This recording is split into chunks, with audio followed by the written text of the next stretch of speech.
Sit silently. Be aware of the breath.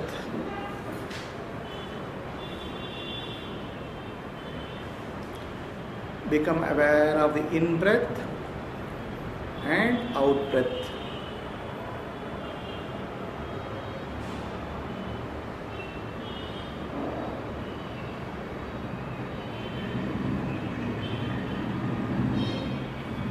See how breath is moving in and out.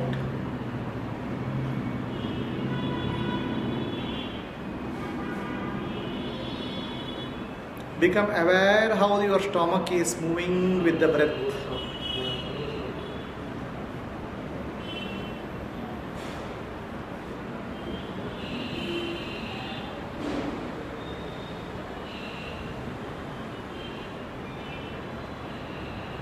In and out the breath moves.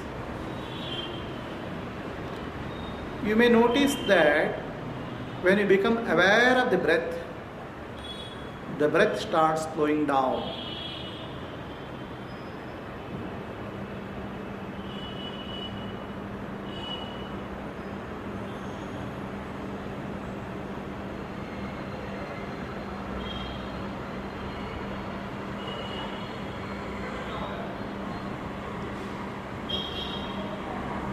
Breath starts slowing down.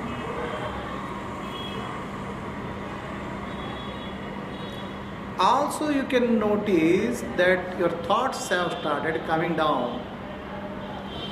The thoughts have reduced.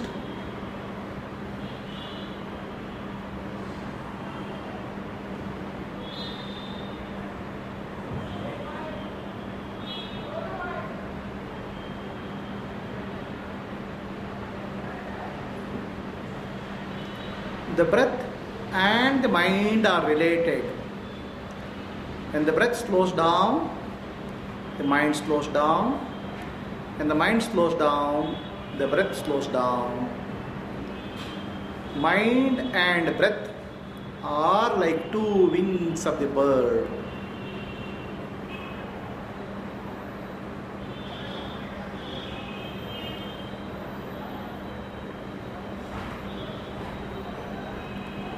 You may notice once in a while the breath may pause, the breath may stop momentarily.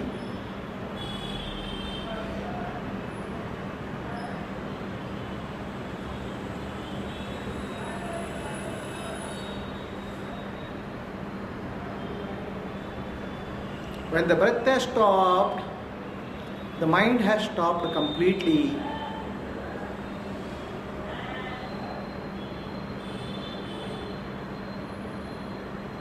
You may also notice that you are fully aware and alert.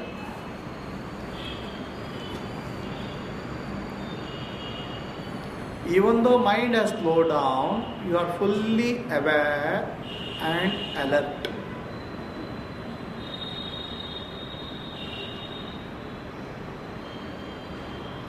You may also notice that you are feeling more and more peaceful when the mind has slowed down.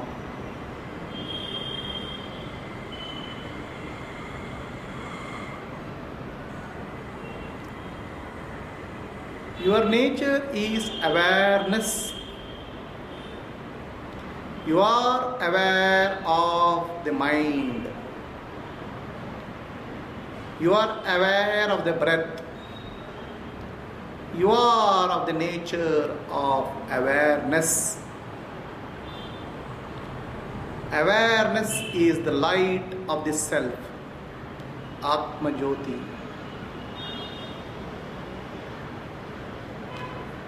Become aware that you are nothing but awareness. You are the witness of the body and mind, but you are not the body and mind. With that understanding, experience peace and bliss, which is your own nature.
Become aware that you are the awareness. Awareness is birthless, deathless. Awareness is beyond time and space.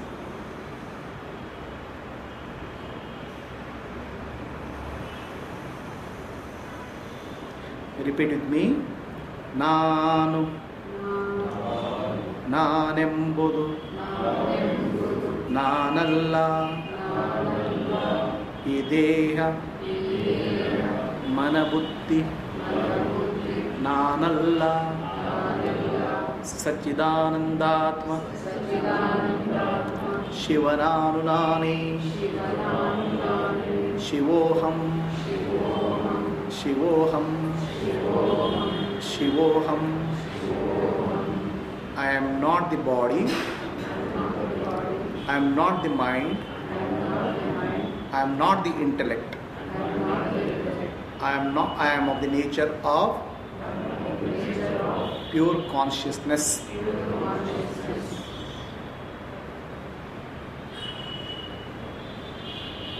I am birthless, deathless, beyond time and space.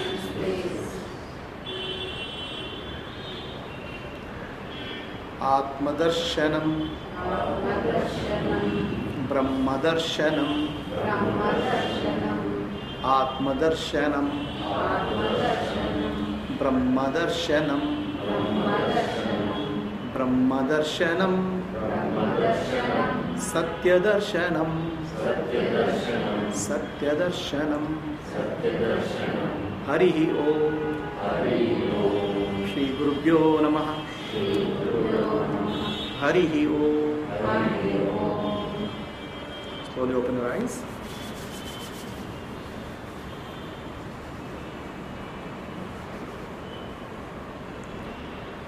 My pranams to all Atma Jyotis, divine light of the self. Today we will continue with the contemplation of teachings of Sri Ramana Maharshi, Upadesha Sara. As I told you earlier, the cream of Vedas is called Upanishad. The essence of Rigveda, Yajurveda, Samaveda, Atharvana Veda, which contain a number of shlokas. The essence of that is summarized in Upanishads. There are 108 Upanishads. 8 or 10 of them are major. So that is the essence of Upanishad, the cream of Vedas. The cream of Vedas is in the form of Upanishad, and Bhagavad Gita is the summary of the essence of Upanishads. Sri Ramana Maharshi's teaching is the essence of Bhagavad Gita and Upanishad. You can see Vedas consists of a few lakhs of slokas. We don't know how many. It's infinite. What does Veda contain? The Veda contains the suktas or chantings or recitals which glorifies the divine, which glorifies the supreme. Then they conclude in the Upanishads saying that that supreme is your own inner self. So Upanishads are also a large number. So Bhagavad Gita is a summary of Upanishad, because we cannot read so many Upanishads. Sri Krishna has summarized Bhagavad Gita in 760 slokas.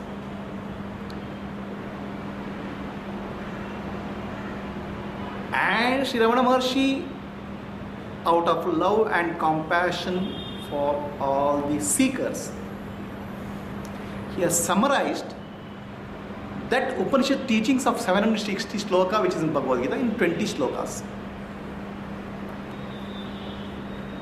And for your understanding purpose, that 20 sloka I am summarizing in 2 lines. What is that? Nanu, Nanembudu, Nanalla, Ideha, Manabuddhi, Nanalla, Sachidanandatma, Shivananunani, Shivoham. So this is the summary of the teachings of the enlightened ones. Sri Ramana Maharshi in 20 slokas, he deals with Karma Yoga, Bhakti Yoga, Jnana Yoga and Kriya Yoga. So all yogas are summarized in the 20 slokas.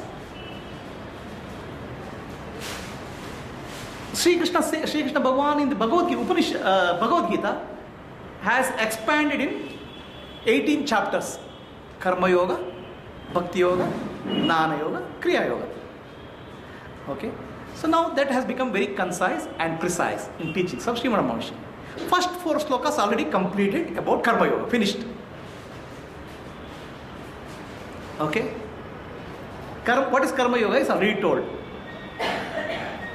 What is the summary of Karma Yoga? Ishwararpitam Nechaya Kratam Chitta Shodakam Mukti Sadakam. Actions, any action which you do as an offering to the Lord will not bind you with karma.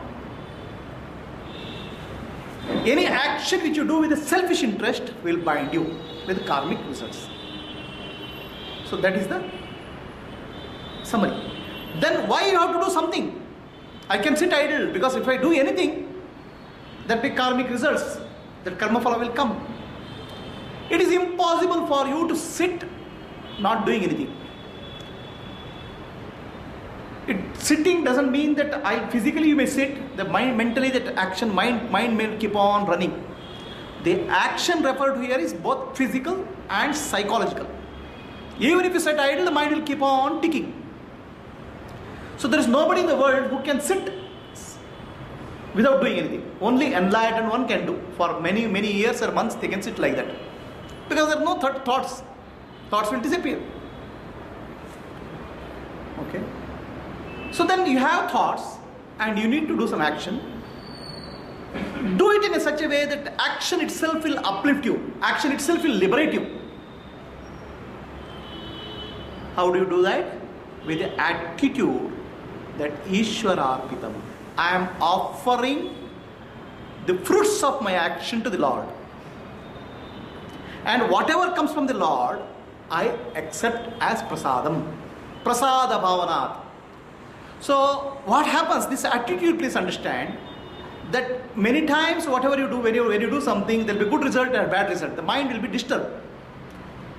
If you take any result which comes to you as prasada, as a gift from the God, a gift from the universe, the mind will not be agitated. Okay? Please understand, this is not an attitude. This is not simply an attitude. The attitude is taught in corporate training programs. Okay? The purpose of corporate training is to make you efficient and produce more result for the corporation so that more money is earned by the corporation. This is not a training program for attitude. This is an essential understanding of the nature of reality.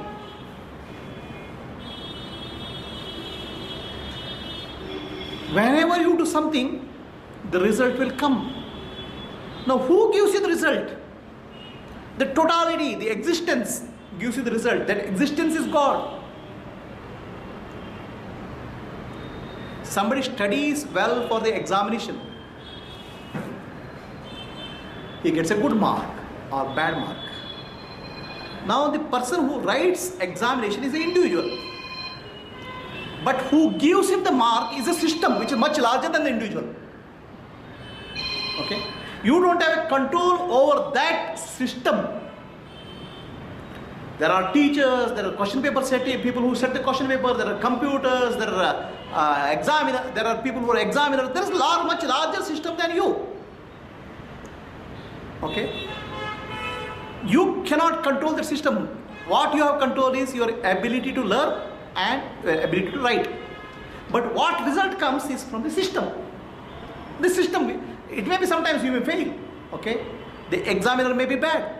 The examiner may not have looked at your answer paper, but a system is delivering result to you.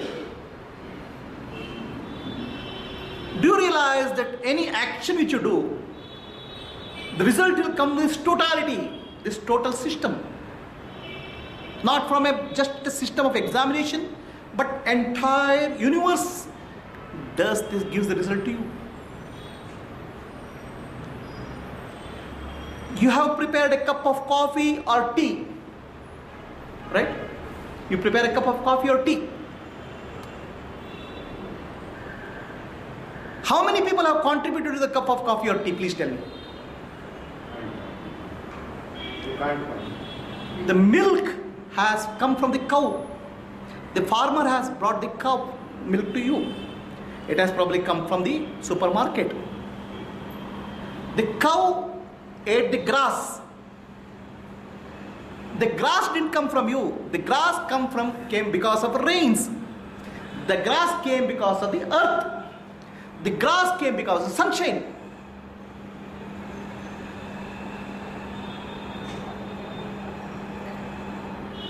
Right? The fire which you lit, you did the lighting of action of lighting the fire, but the fire itself is a part of the nature. For your one small action of making a cup of tea, a large number of forces, infinite forces in the universe have to operate to help you to make the tea. So what is your percentage of contribution to the action? Please tell me. 1%? 0.1%? 0.01%? 0.001%? So you say that for the cow to eat that grass, earth is required. The earth cannot exist without a solar system. The solar system cannot exist without a galaxy. In every action of you, the whole universe is participating in various ways. That is called God. That's called existence. Okay. So you say, I did something. Do you realize that what you did, when you did it, it's only a small, minuscule fraction of the entire universe. Without you, that action would not have happened. No doubt about that. But it is the action happened not because of you, not because of only you. It's an infinite number of forces operating through you for performing that action. That infinite number of forces is called God. That infinite number of forces is called existence. They are operating through you. You are instrumental in that. So first thing you realize that whenever I perform some action, it is the existence which gives me the result. I cannot crib about it. Okay? It's a gift from the existence, whatever comes. And existence, in essence, doesn't harm you. Existence, whatever it does, it is for your benefit in whatever way. Every action of the existence is for your upliftment. For your sake, there is a sunlight, a huge sunlight. The sun rises in the morning and sets in the evening to support your existence. There is a wind blowing. Okay? There is water. There is a life supporting environment. There are relationships. This is provided by the existence for your survival and growth and upliftment. So do you think existence will give you something which is harmful to you when it gives a negative result to you? Sometimes the result which you don't like comes to you. That has come from existence. The existence which is looking care of you, total welfare, do you think it is harming you by giving some negative result which you don't like? It's only giving you prasadam, gift. Behind every gift from the existence, there's a lesson to be learned. There's a lesson for evolution. So this understanding is called Ishwararpitam Nechayakritam. Yes, sir. What is the meaning of the phrase? What is the meaning of? What's the meaning of the phrase? You are the word and the word is you. I'll come back. After this sloka, I'll come back. So, every action of you has a result. The result comes from existence, sometimes good, sometimes bad. But don't cry, don't feel sad, some bad result has come to you. There is a message for you from the existence. There is a gift for you from the existence. Open that gift, open that wrapper, you will discover a message for you. Mahatma Gandhi was thrown out of the train in South Africa. Very painful, very hurting. There was a message from the existence. This is injustice. Fight for it. So, have you looked at, whenever a result comes to you, have you looked at that package and opened it and seen what is the message for you? So that is prasada bhava. Prasada from the bhava. Then you realize that you are an instrument in this infinite number of forces operating. They will operate through you. You are also required. But you are not the sole doer, you are not the sole independent doer, you are a dependent doer in this whole scheme of things. So then you say, I am the instrument in the hands of the divine. So this attitude will free you from the bondage of karma. The mind will become purified, mind will become peaceful. Ishwararpitam Nechayakritam Chitta Shodakam Mukti Sadhakam. Nechayakritam means without desire.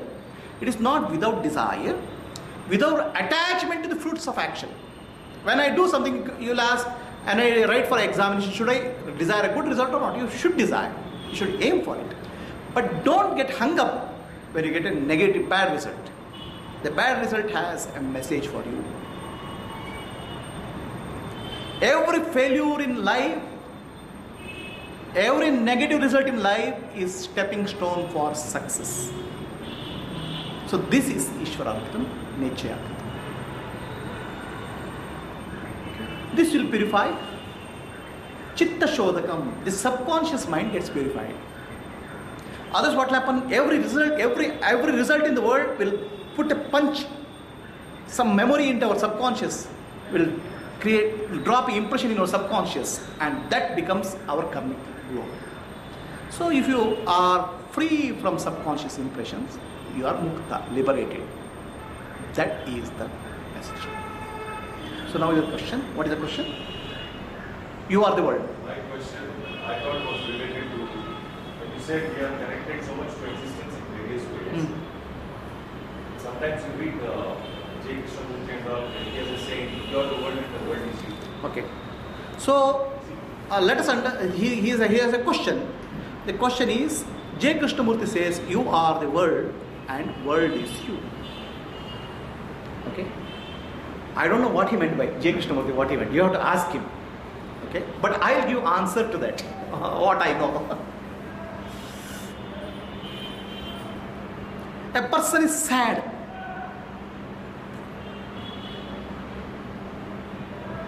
Because of whatever reason. You ask him. You'll start talking only about depressing things in the world.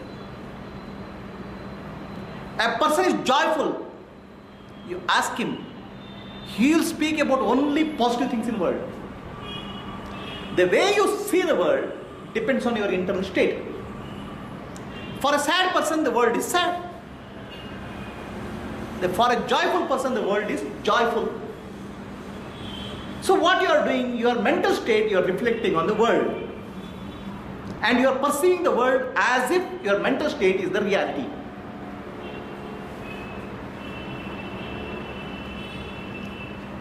Your mind, the state of the mind is reflected in the world. Okay. So now let us take the other way. Where is the world? Please tell me. Where is the world? This whole universe, stars and galaxies, are you able to see it? Where you are seeing? Please tell me. You're seeing through the mind. The whole stars and galaxies, where what you see are nothing but bubbles of energy, the points. They're points of energy. That energy enters into your eyes, okay, and gets converted into biological energy, which is actually called pranic energy. And that pranic energy will go to a place less than 1 square inch in your back of your brain and creates a biological image there, and you see that biological image and think there is a world out there. What you see is not the world, but the image of the world in your nervous system.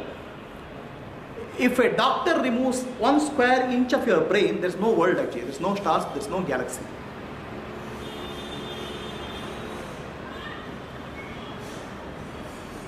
So where is the world? The world is in that 1 square inch of your area of the brain. The entire stars, planets or galaxies are hidden in that 1 square inch. You think the world is there outside. The world is not there outside. The world is in small part of your brain. Each of us have our world, which is different from other person's world. That's why first itself I have told answer. You project your mental state on the world. That's why each of your world is different. Okay. So the world you perceive is in 1 square inch of the brain, and the mind uses that 1 square inch of the brain. The brain, a part of the brain is there in the mind, and mind is in consciousness. So where is the world? The world is in you, and you are the world because you project your phobias, biases, joy and sorrow on the world. And each person, please understand that each person lives in their own world. You think that you are in the common world. No. Each person has his own world depending on the mental bias and projection.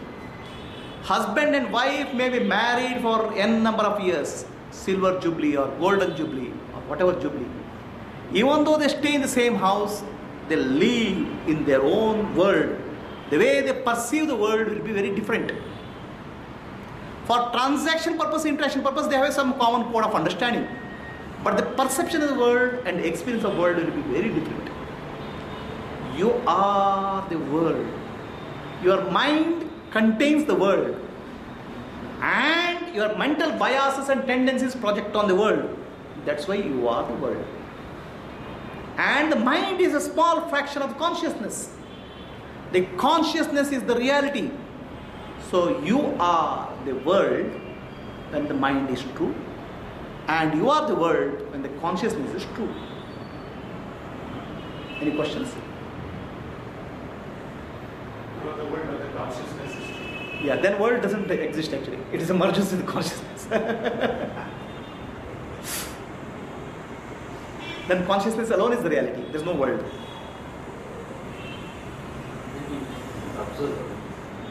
You know, observer dissolves. Consciousness alone exists. That's why it's called Advaita, non-duality. It doesn't say Sakshi. The seer, the seen, and the process of seeing merges into the one reality called consciousness. So towards the step of merging into consciousness, personality should disappear. Personality is false. So he asks a question, for merging into consciousness, the personality should disappear. Do you know what is the word persona? The word called personality comes from the Greek word called persona. What is the meaning of persona? Persona means mask. So you have so many personalities, so many masks dealing with the world. Husband, the boss, the subordinate, the policeman, the thief, a good man, a good woman, nice looking husband or a smart husband, nice looking wife. So many masks are there. These are your personalities. What about the vasanas that make me predisposed to a certain... So personality has to be dropped. When you say it has to be dropped because it never belonged to you. All personalities are given to you by the Prakriti, society. It never belonged to you. He asked the question, personality has to be dropped as if it's something very dear to him. Okay? Personality is nothing, it is not yours. It was given to you. It is, or you used it for interaction with society. How it can be yours? You change your dress in the evening. Okay, it's a dress is for a purpose of interaction in the society. You have no attachment to the dress. How did you arrive? How did you get that attachment to your personality? It's another mask, another dress which you are wearing and using and throwing. As long as you wear the dress, as long as you have the personality, behave according to it. Other people will be confused. So now you are the personality of your husband. Then you go and say, I'm not your husband, I am not this. She'll get confused. So as long as you wear the personality, you behave properly. Okay? You may know that you are not a body, mind or intellect, you are not a personality, you are a consciousness, you may know. But don't confuse others. So all these teachings are for yourself. Okay? I won't even say artificial, it is for a purpose of interaction. Right? When I say it's an interaction, you become a husband in front of your wife, you become a father in front of your child, but in reality you are none of these. You are wearing that mask, wearing that personality for a particular interaction. But don't get stuck to that. Let the personality not stick to you. You are not owners. It doesn't belong to you. Please look at your life. Every hurt in your life is because of your personality. Every hurt in your life is because of your personality. If you are not attached to the personality, no hurt will come to you. You have forgotten that personality is just a transaction medium. It's nothing more than that. That answers your question. Now what is the next part of the question? Sorry. It's about the dharma individually. What is individual karma, I explained. What is the calamity? What in case of calamity? What is this thing? See, in case of calamity, there are two parts to the calamity. Okay. At this point of time, there is some calamity happening in the world. Okay, somewhere. For example, some people may be getting killed in Middle East. Okay, so you are not aware of that, right? This is one type of calamity. Then there is second type of calamity. You heard, you're watching a TV, there is a tsunami hitting and many people are dying. Okay, so there are two types of calamities, where one type of calamity you are aware and other type of calamity you are not aware. Okay, so now look at the calamity from the perspective of the people who are going through. No doubt they are going through sorrow and pain and suffering. Okay, so this calamity is a collective karma of those people who are suffering at that point of time. That collective karma has coincided to go through that calamity. Now let us say you have not become aware of that. Then that karma, you don't even know that karma exists, that calamity exists. So you're not bothered. Now you come to know that something happened. Okay, then you get hurt. Why is this happening to these people? What if I am there? Right? So that karma is affecting you also. That means you have also a role in that karma. You understand? So that's why something is paining in you, because that karma is already affecting you. So the moment it's affecting you, that means that you are also some way connected in some remote way to that. Then you also have a role to play to correct it some way. This is the collective karma. How is collective karma? See, the individuals have chosen, right? You have gone to tour, right? Let's say you have gone to tour, right? You go to a picnic or a tour, right? You conduct some tours. You go to a tour. You go to some tour, right? In train, some passengers are there. Why the passengers are there? They want to go to Tirupati. All people want to go to Tirupati will catch a train, right? The goal is same. So they become poor passengers. So all the people win a karmic link. They board a same train. They come to a closer area where they are experiencing their collective karmic impressions in various ways.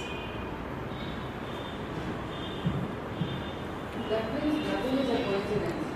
There are no coincidences in the world. The word coincidence itself is a misnomer. Okay?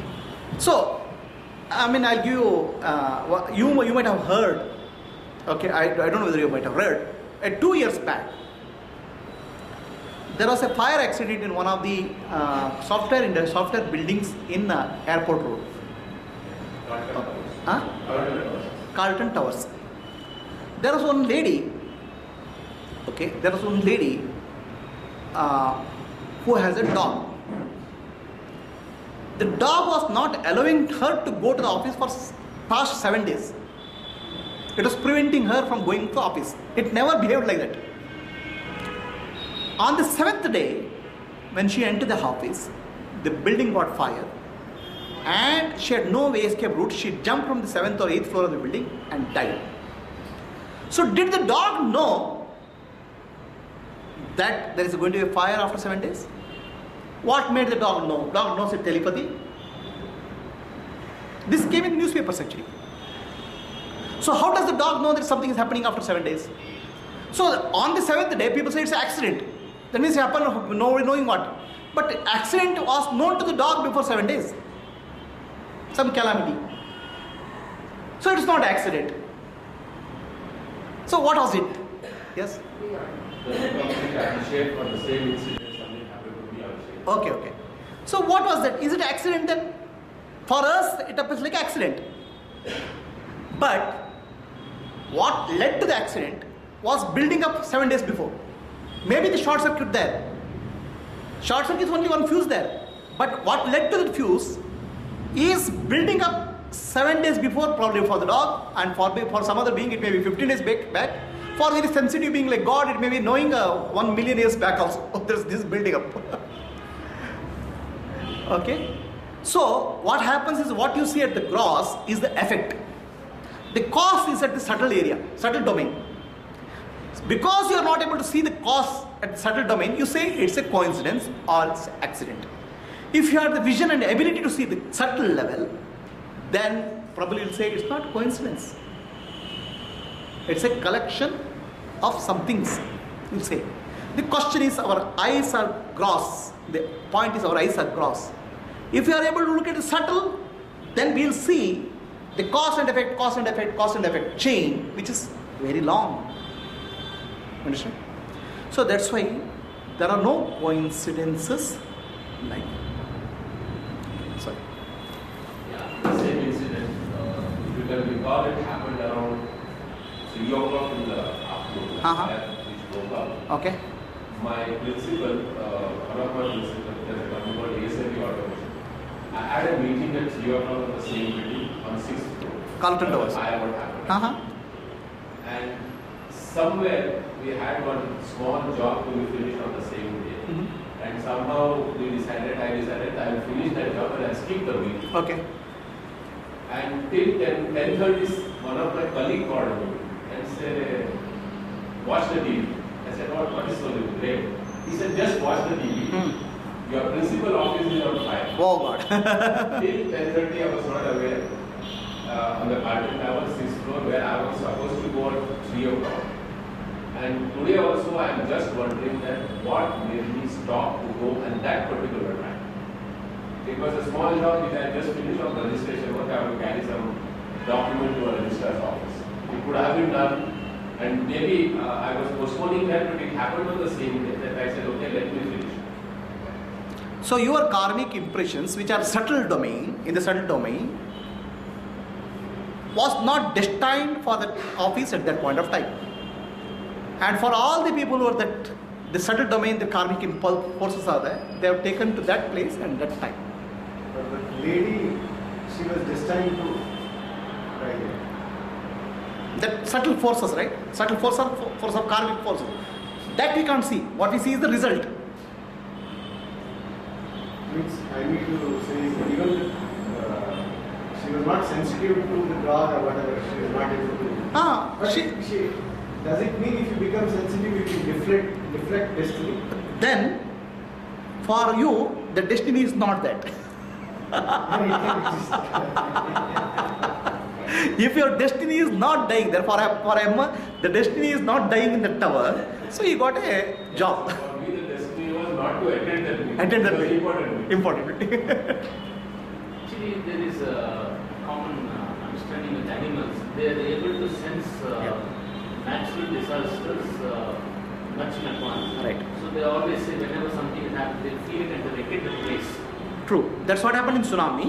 In tsunami, human beings are also animals, for your kind information.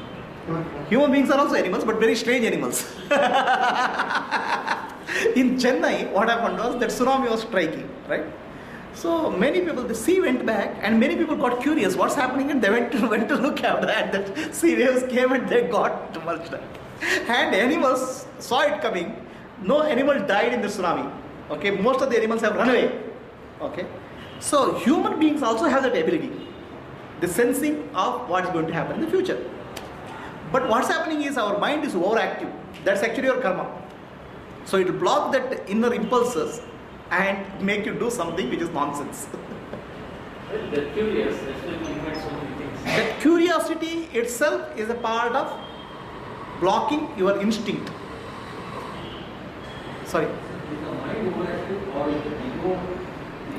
When I say mind, it's ego. When the ego is not active, then you're silent. Right? So the curiosity is the ego factor. Yeah. Why are you curious? Please tell me. Okay. People are curious about different things in different parts of their life. A young man is very curious where that girl is going. Okay. And the middle age, he is very curious where boss is doing, not the girl. Okay. So as your age shifts, your curiosity also shifts. Because your identity shifts, your ego shifts. Depending on as is your ego, so is your action, so is your thought process, so is your curiosity and everything in life. amount of ego is necessary. Not over healthy, not under healthy, but a healthy amount Right, of right, ego. right. So that also goes to say that a healthy amount of curiosity is also necessary. Yeah, see, thing is, what I'm saying is when you say healthy ego is required, for your a person to, otherwise personally what happens is if the unhealthy ego is there, he may become maniac, he can become, what do you call it, self-conscious, or he can become depressed. So, good amount of healthy ego is required for interaction in the world. Without a meaningful interaction, your evolution will not take place. Right? So after some point of time, you realize, after your inner what you call it, needs are met, then you realize that this ego is also superficial. That will naturally drop. If he has an unhealthy ego, some child, for example, some child is tormented in the childhood. The child becomes afraid of world. So then it starts thinking bad of itself. In that situation, its survival and growth in the world is not possible. In which case, how it can achieve self-realization? So for self-realization, initially a good ego, decent ego is required. That's what we call as samskara, good impressions. So all your processes, there are good samskaras in a house, a good teaching, good samskara in the house will build that healthy ego, prepares you to face life, and once you face life, that ego necessities go over, you drop it. Right? The good impressions, it's a gift actually. Not many people get it. If a good impressions, good samskara at house, it's a gift. There are many people who are tormented in the house and throughout their life they suffer. That is also karma. Everything is the force of karma operating at a given point of time. Helping you to. It is pushing you to more and more awareness. Okay.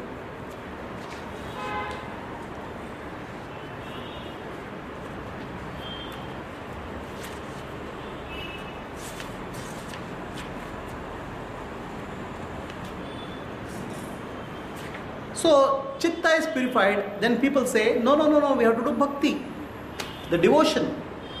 Okay. What is the sadhana required for mukti? What is the process required for mukti? Kaya vagmanat, karyamuttamam, pujanam, japa, chintanam krama. So, what happens? What type of sadhana is required for us to uplift us? First, Sri Ramana Maharshi told about the attitude towards the work. That is the first thing to be addressed. Right? Primary, because we have for our survival, for our growth, for our existence, for our family, everything we have to do work. How you do the work will purify your mind. That's the first level of teaching. Now, after that, mind is getting purified. Some people do take some practices, what they call as spiritual practices. Now you should not confuse between the spiritual practice and religious practice. There are so many religious practices. Do this. Religious practices comes from a religion, which means set up prescribed practices. It's a sort of regiment. You do it. Why you have to do it? I don't know. You have to do it.